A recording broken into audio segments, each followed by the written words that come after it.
I'm going to actually, start things off. A couple of people asked me about this yesterday, and I thought I've covered this many times, but there was a question about Troy Dye, and he's there's no discipline of any kind. I don't know how this got out there. If a guy's disciplined, we'll announce it and we'll make that known. And then by the same token, we don't talk about injuries and availability, so you could probably put two and two together on that one. And also, there's no other announcements to make at this time about any of those guys as far as the length of certain guys being out.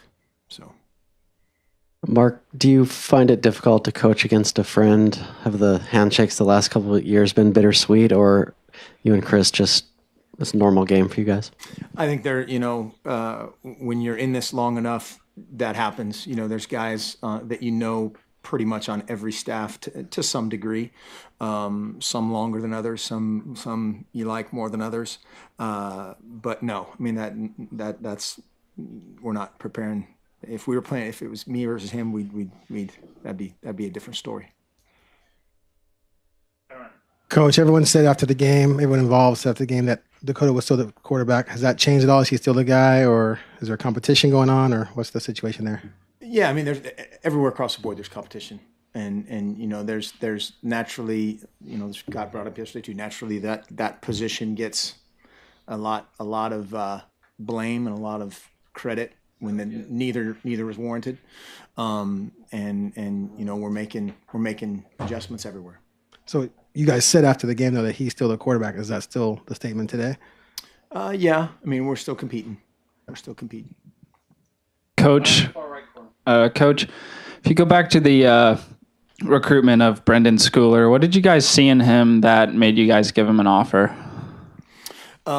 He's big. He can run. He can hit. He's physical. For a guy that comes on the back end of a defense, came downhill, sideline to sideline, made a bunch of plays. A lot of times with ball skills. That's a rare combination for a high school kid. And then did a lot of stuff on offense and also on special teams. So a versatile guy.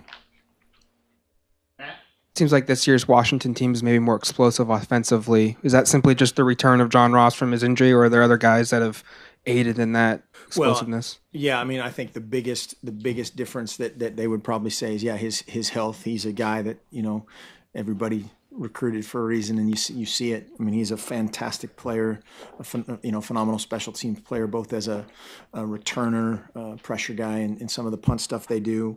And then the combination of tight ends, the combination of running backs that they have, there's a lot of poison to pick when you're watching them from a defensive standpoint. How are you guys able to counter a team that is able to generate so much pressure in the backfield with just their front four? I mean, they blitz less than almost any other team in the country. Yeah, no, that's just it. They do a phenomenal job with, you watch the Stanford game. There's times they're rushing two guys and they create issues, three guys and get multiple sacks, and so that's their great weapon right now is they create that pressure with a 3-4 man rush. It's not always the same four guys, but it turns into a 4-man rush, and then keep that extra defender on the back end to help out. Those guys can really run. They're linebackers, they're secondary. Those guys are playing at an extremely high level, not only on defense but on special teams. They basically run the show on special teams, and so it's a tremendous challenge. Looking at Washington, what's been the biggest development in Jake Browning's game from the last time you guys faced him? I bet he would say, I mean, he's really improved across the board. I think he would say, having John Ross and the rest of those skill guys around him healthy is a big deal. That wasn't always the case last year. Multiple receivers that give you issues, multiple tight ends that give you issues, multiple tailbacks that they can deploy. So they're loaded and they're playing with a ton of confidence right now. Obviously, the last couple of weeks haven't gone the way you guys would have liked them to. Talking to Arion after the game, he said that the team just needs to find something to play for in order to kind of restabilize. In your eyes, what do you guys still have left to play for? I mean, I know it's a long season ahead, but yeah, it's absolutely a long season. There's a ton of those goals out there, whether it's team goals, all those things. But absolutely has to become personal, and we talk all the time about personal goals and why these guys do what they do. It's very difficult to do what they do on a daily basis, and you need that motivation, whatever, March 12th, to have a great day on March 12th, to know that that's going to affect your football season.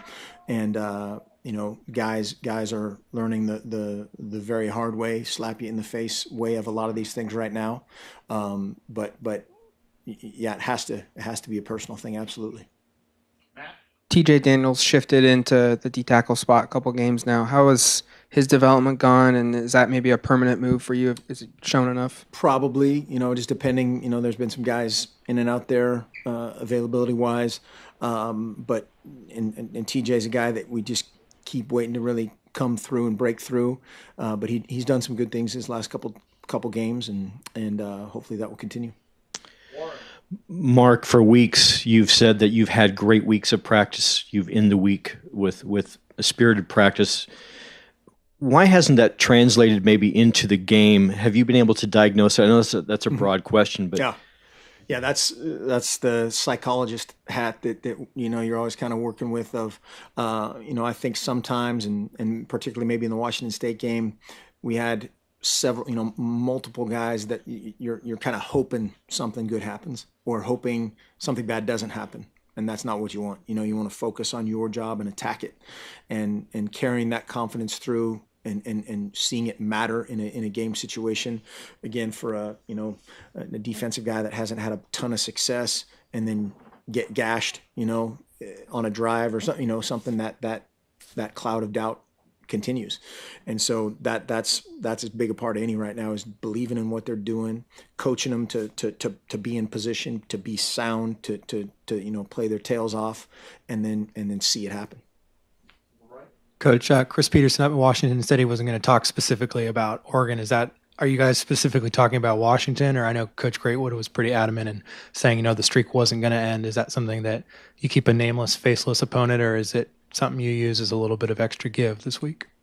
I think it's both. I mean, I think we're always, and that's something, again, we're learning as a team right now, is that faceless opponent mentality, and totally focusing on us, internalizing those things, and then again, week to week, if there's things that you can stoke that fire, that's impossible not to hear that noise, and